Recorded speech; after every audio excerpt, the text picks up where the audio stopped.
For this episode of History Tours, we hop in our plane and travel to 38.689613 degrees north latitude and 90.224928 degrees west longitude to arrive at what many architects believe is America's greatest monument to love, the Wainwright Tomb at Bellefontaine Cemetery in St. Louis, Missouri.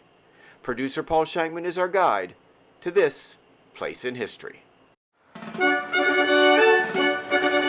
In a world full of memorials to battles won, there are also monuments to loves lost. Arguably, the most famous on the love side of the ledger is the Taj Mahal in India, a magnificent mausoleum built by an emperor for his favorite wife. But there is another tomb built by a husband for his wife that is revered by architects from around the world, but you don't have to leave the country to see it.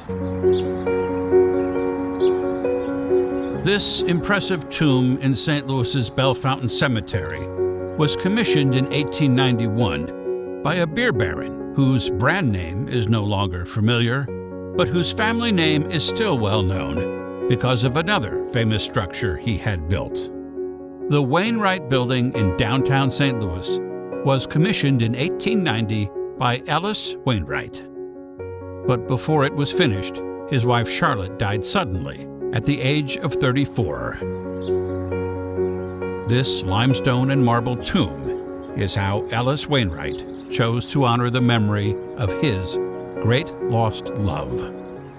I used to teach art history, and art historians consider it possibly the most beautiful piece of tomb architecture in the United States. The Wainwright Mausoleum and the Wainwright Building have more in common than just the name. Both were designed by architect Louis Sullivan, considered the father of modernism, who also originated the maxim, form follows function. He has beautiful ornamentation, but it's the purity of form.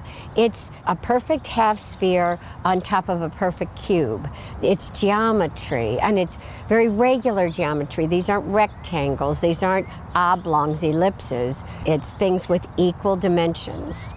And yet, for all of Sullivan's decorative detail, there is something missing on the Wainwright tomb: the Wainwright name. It's the only mausoleum in the cemetery that does not have a name. And the reason is, Ellis Wainwright, when it came time for him to ask Louis Sullivan about a name, he was told a one-word answer, and that's no. It will not have a name on it because it would diminish the architectural style. This will be known and recognized as the Wainwright Mausoleum because of the amazing architecture. The Wainwright tomb is surrounded by other magnificent mausoleums. After all, it sits atop a hill in the area of Bellefontaine Cemetery known as Millionaire's Row. Architecture professors will bring students up here. Architects will fly in from out of town from any part of the country just to see the structure.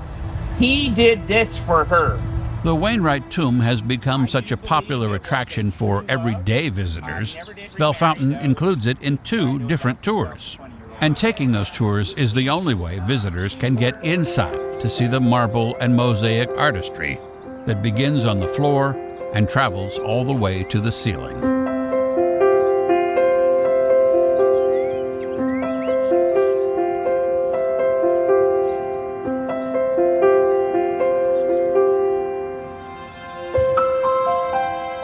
Ellis Wainwright died 33 years after Charlotte, and he's buried here too.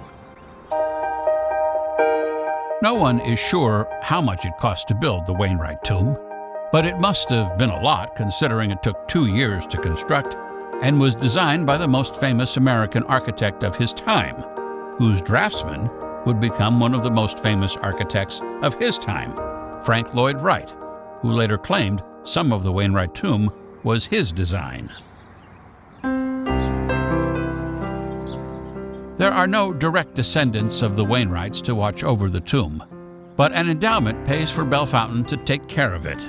They recently gave it a good scrubbing. Samuel Wainwright, Ellis's father, who started the brewery that made his son rich enough to be buried in a mausoleum, is also buried at Bellefontaine, but in a more traditional family plot in a different part of the cemetery. Ellis and Charlotte were the only Wainwrights to make it up the hill to Millionaires Row, where despite their short lives together, they are united in splendor for eternity. The architecture is beyond St. Louis, and we are blessed to have this here.